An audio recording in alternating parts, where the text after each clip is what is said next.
Ciao a tutti. Ci si potrebbe chiedere, ma come posso discutere con un narciso senza farmi male?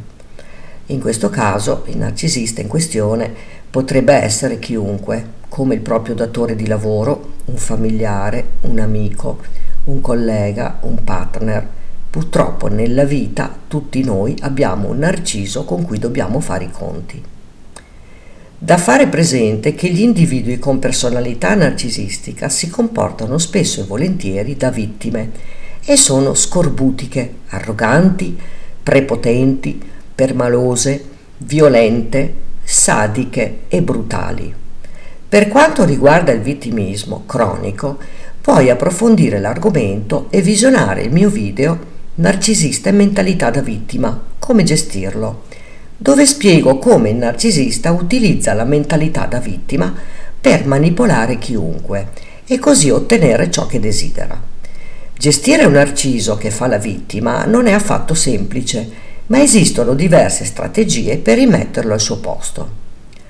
Parlare con un narcisista è la cosa più difficile, se non impossibile da fare, dato che utilizza sempre il gaslighting, ovvero la peggiore delle manipolazioni, che tende a destabilizzare la vittima in ogni sua forma.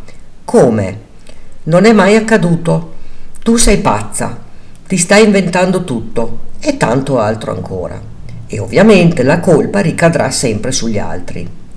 E se la conversazione prende una piega che al narcisista non piace per niente, allora la interrompe bruscamente, lasciandoti lì come una pera cotta. Ma veniamo alla fatidica domanda: come faccio a litigare con un narciso senza farmi male? Scegli il confronto con molta attenzione. Come tu ben sai, discutere con un narcisista è soltanto uno spreco di tempo e di energia, perciò non devi fare altro che evitare ogni tipo di discussione.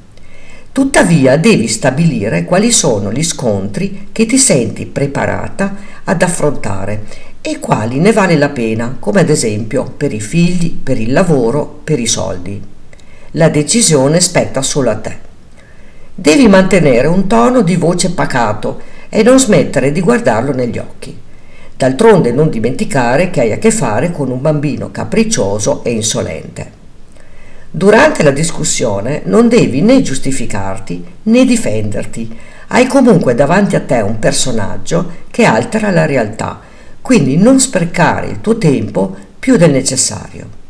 Non perdere di vista la tua di realtà e pensa dentro di te che hai a che fare con una persona ritenuta dagli esperti un handicappato psichico. Ad un certo punto del litigio, lui cercherà di spostare l'argomento su un'altra strada, ma tu riporta la questione esattamente dove era inizialmente. E continua a mantenere la calma e magari con un sorrisino sulle labbra annuisci in maniera garbata e imperterrita continua a riportare il problema al punto centrale della vostra discussione.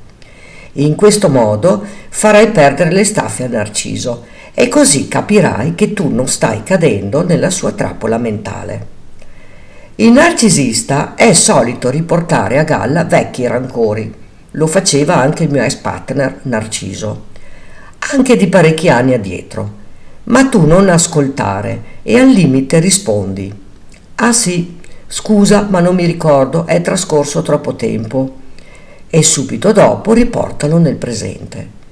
Se il narcisista continua impassibile, tu smetti di dialogare con lui e lascialo solo senza fare scenate. Puoi anche dimostrare che ti stai annoiando terribilmente, oppure rifiutarti in maniera categorica di continuare con la discussione, dicendo: non ho più intenzione di discutere con te. E aggiungi: tanto è inutile, non capisci. E aggiungi ancora: basta. A questo punto il conflitto finirà lì. A te è accaduto di dover discutere con un narcisista? E com'è finita? Ti va di raccontarlo? Grazie per avermi seguita.